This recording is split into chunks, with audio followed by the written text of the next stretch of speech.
What a day. I'm so humbled to be back. So thrilled to be here with each of you.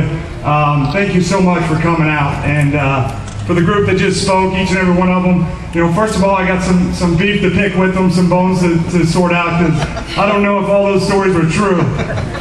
But the shot put one was. I did get hit in the head. And that explains probably why I've played with some of those injuries. Probably not the smartest thing I've ever done, but it's all due to that shot put hit.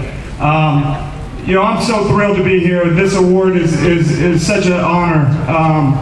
You know, so many times when I got the word about that, when I heard about the Walter Payton Man of the Year being in the city, and then of course the Jason Witten Day, I was just thrilled, because just like every other kid growing up in this area, I just had a big dream. And fortunately enough for me, I had enough people that believe that same dream with me. And along the way, the game of football has allowed every one of the hopes and dreams that I had come true. And fortunately, well, almost all of them, I should say. A few of them are still out there. Fortunately, it wasn't about the game of football so much, but it was about the people that inspired me along the way. And as I look out in the crowd, I see so many of those faces, from a 7th grade teacher to a guy that supported our football team every Thursday night before the game, to people I went to school with, to young kids that have 82 jerseys on.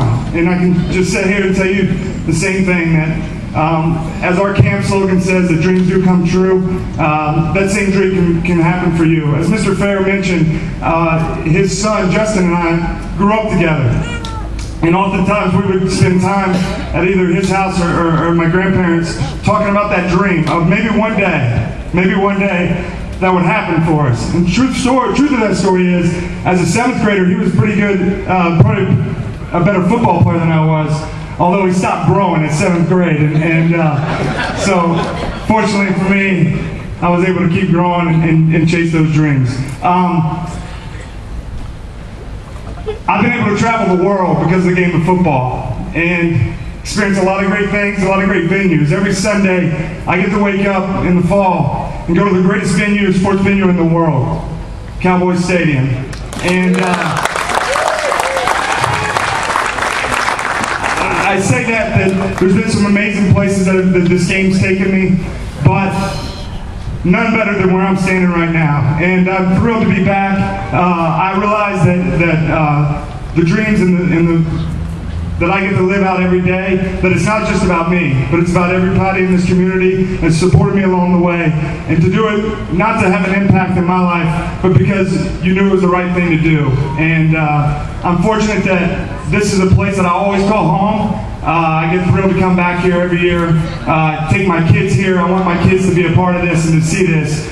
And I just can't thank you enough. The people that make this community what it is, as strong as it is, I can't say enough about you. From Jim Presnell to Dale Fair to Judy Thompson to so many others that are out there that just played such a pivotal role in my life and allowed me to chase that dream. Lastly, this was a great city, and you know, coming here in 6th grade and wondering what the future would hold, and the uncertainties of challenges that are all around. I was fortunate to have a support system, my mom and my grandparents, that really allowed me to chase those dreams, and through 6th grade and on. And football was a big part of that, obviously. And the people that pushed me from going to lift weights, to training on C Street up there on that big hill, to playing in the backyard with my brothers, or my grandfather pushed me in football camp. It allowed me to understand that it takes hard work. And one day football will be over for me. But because of this community, I understand that my legacy is much more than a game of football. It's a big part of it, but it's much bigger than that. And I appreciate your legacy and allowing me to carry this on. But the greatest thing about this city, I was fortunate enough to find my beautiful wife here that's a local Elizabethton, and to chase those dreams along with me. I appreciate every one of you guys for supporting me. And this is a great kickoff to the 2013 NFL season. We got our camp tomorrow. And when I'm standing in New York, some early February day, holding up that Lombardi trophy with snow coming down on my face, thank each and every one of you here that allowed me to have Jason Witten today. Kurt, Richard Tester, Danny Smith, everybody that thought of this idea. I'm just so humbled that you guys would think of me in a way to name a day after me. I appreciate you guys. God bless.